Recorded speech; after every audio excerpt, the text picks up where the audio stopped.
Hey guys, it's Nurse J, Nursing the Truth. I hope everyone's having a great day.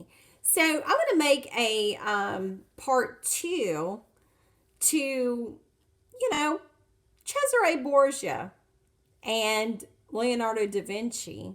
What does this have in tell with the church today? Now, we're going to be talking also about Revelation 12:9. Satan is deceiving the whole world. Well, who would that be? I wonder. Would that be the Catholic Church? Because it's not some man on the pan leg feet with a little flute or a horn on their head or a pitchfork, friends. See, you yourself have good and evil in you, and it's your choice. Your ego and your super ego. And my hair is sticking up like crazy today. I guess it's carpet. But anyway, it's your choice. So, like I said, Cesare Borgia was born September 13th of 1475, and he died March the 11th of 1507. And like I said, he was the son of Alexander the Sixth. And I told you he was a homosexual, but he did have an incestual relationship with his sister. And also, there was a papal bull about Lucrezia's son, and he was called the Infant of Rome. Now, there was a scandal where they didn't know possibly if it could be the Pope's or her brother's, but who knows. And so, like I said, he was a military commander. He was powerful. He was a leading figure of politics in his day. Even though he was not a religious person at all. In the movie series, he said, there is no heaven or hell. It's what you make of it here, and what is heaven or hell is on this earth. So, a lot of different things that are being put out in these TV shows, what reality is, and what the truth is, and some distorted truths. So, he was scientific more so than artistic. And like I said, he employed Leonardo da Vinci as a military architect and engineer. A little known fact, like I said in my earlier video, is that according to the French writer Alexander Dumas and others, his likeness was used for the model for the long blonde haired Christ figure. And it was during the Renaissance period, after contact was made with Africa, that the Dark Ages in Europe came to an end and paintings began to circulate, portraying Mary and Jesus with white skin, blue eyes, and blonde hair. And many of the later paintings of this Jesus were based on Cesare Borgia, which in turn have influenced the majority of the portraits of Christ created from that point onwards. History bears witness to the millions killed for not worshiping this image.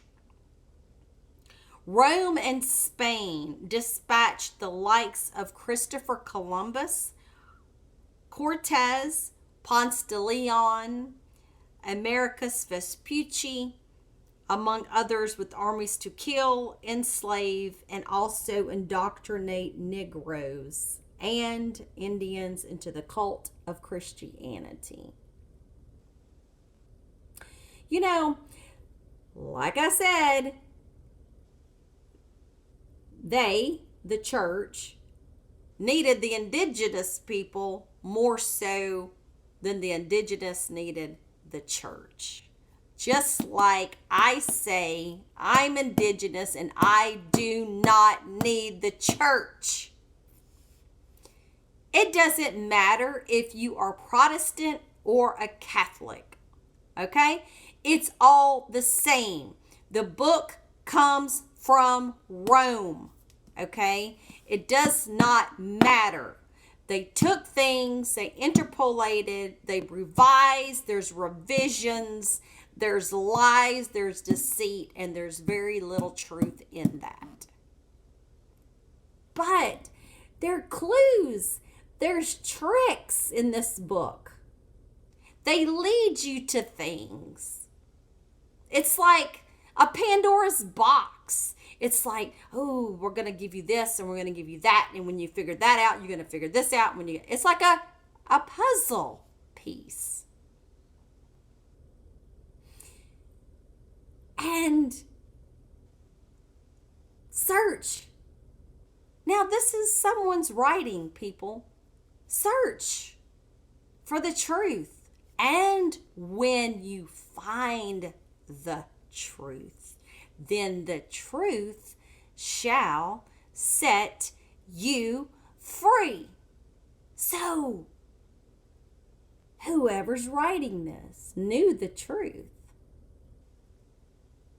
And it would take you years, even up onto your deathbed, to find it. And some that are dead and gone did not find the truth. But the lucky ones, the ones that are talking to you now, have found the truth. And they're set free, friends.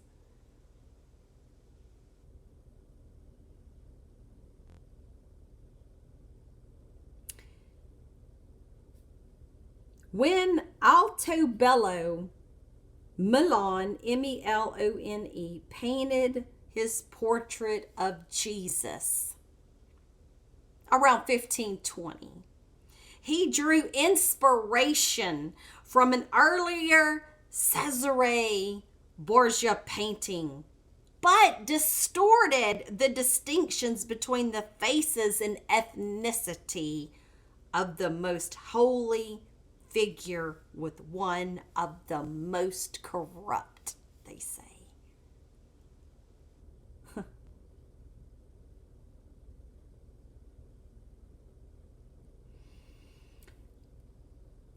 1492 goes down as the year that the entire planet was hoodwinked by the Roman Catholic Church. And that's the year that this Rodrigo Borgia became Pope Alexander the Sixth. Do you think I care about Columbus Day? Why do we celebrate and our little children take off school and the government offices shut down and the state offices shut down? Because do you know who runs the school system? The church.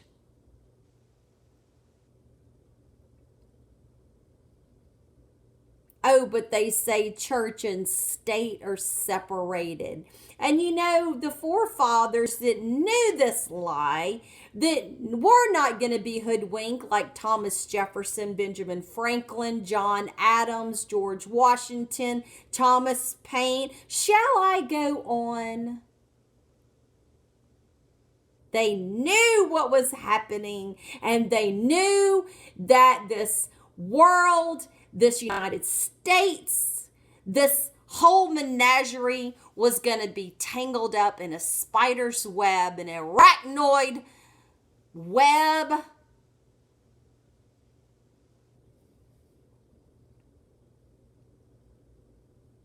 That we're not going to be able to get out of. Unless truth prevails, light shines through the darkness of evil. Evil will not stand, friends. Egyptian spirituality, Thoth says, and the darkness will not prevail over light and truth, friends. Karma comes back, friends. Karma is the universal law and the natural law, and it will not reign, friends. He sent out, this Pope sent out the Spanish Inquisition.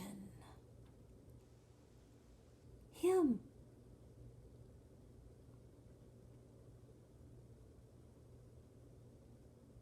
These people, the Crusaders, they fought against what you call the infidels. But you see, the Catholic Church wrote the books of Islam and gave it to them. The enemy that the church was fighting was the northward movement of Islam as far up into Europe as Germany. These Middle Eastern Islamics took control of Constantinople and Turkey. And they've stayed there ever since, friends.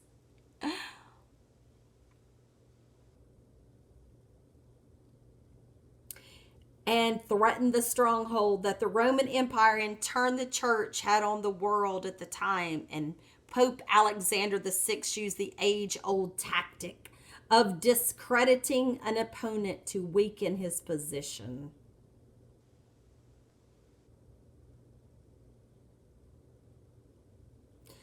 One major obstacle that faced him and the church was the fact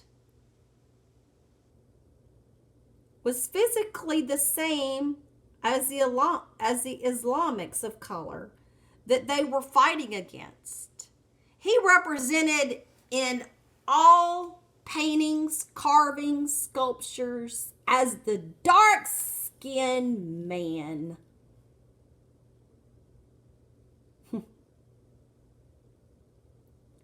How could they possibly convince their constituency of the wickedness of the enemy when they looked like them?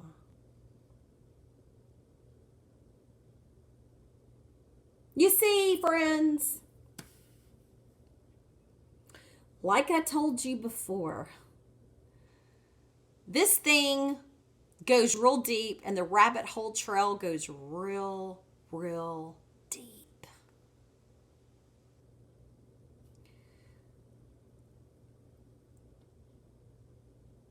The first time in history of a recorded person ever saying a one monotheistic God was Akhenaten. And he's only talking about the sun, the Aten, not a man. It was the sun, the name of the sun. And he took these people, Egyptians, people, Egyptians, black Egyptians, people, Bedouins that are dark people, leftover Shasu that intermixed with these people, and they left. And it just goes on and on and on and on. But see, Akhenaten kind of formed like a different mystery school, like an Essene mystery school. You see, Tutmosis III had his mystery school of Amun.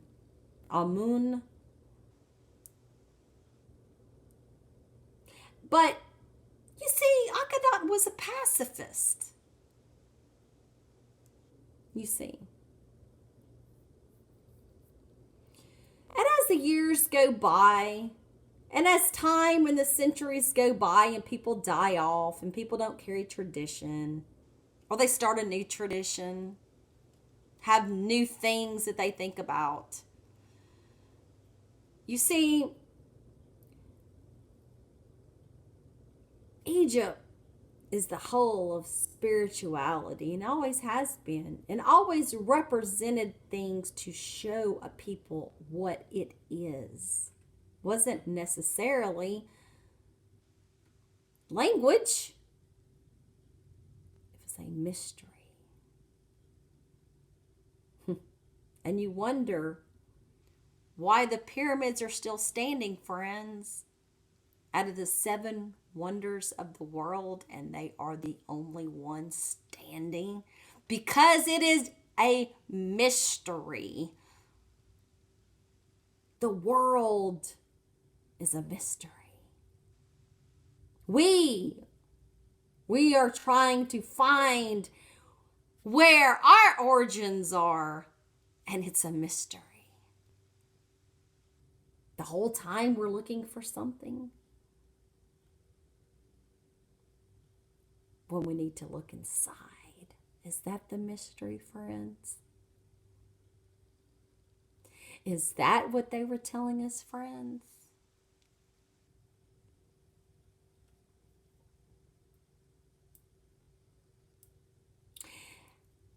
And these people that traveled, these Gnostics, probably were leftovers from the Essene Brotherhood. And they were dark. And when they went to France, Spain, they were massacred for their heretical beliefs because they said the Christ is within you, and they didn't like it. They said, no, you bow down to this image. You bow down to Cesare Borgia, and you take the communion, or else. And they died for it, friends. So now, Cesare Borgia was passed off as the European. And to this day, there are armed guards stationed around the clock at the entrances at the Vatican, the catacombs, to keep everyone and anyone from viewing the catacomb walls.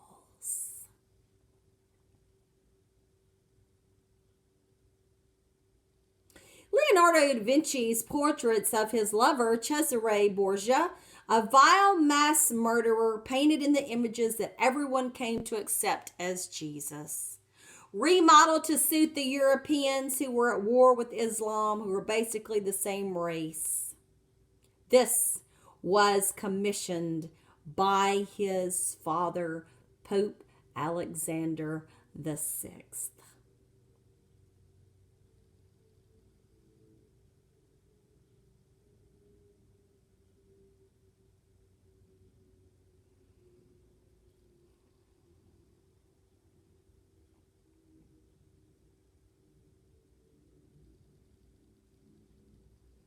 Now, what's funny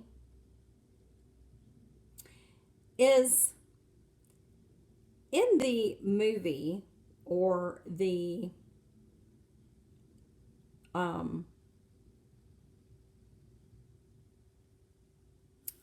series Borgia's,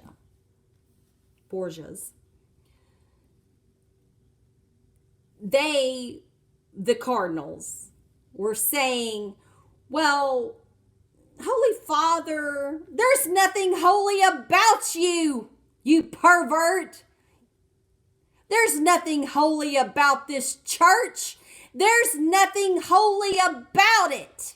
Keep you out. Keep out. Come out of the church. Come out of the church. My people, perish for a lack of knowledge. Come out of the church. Save yourself.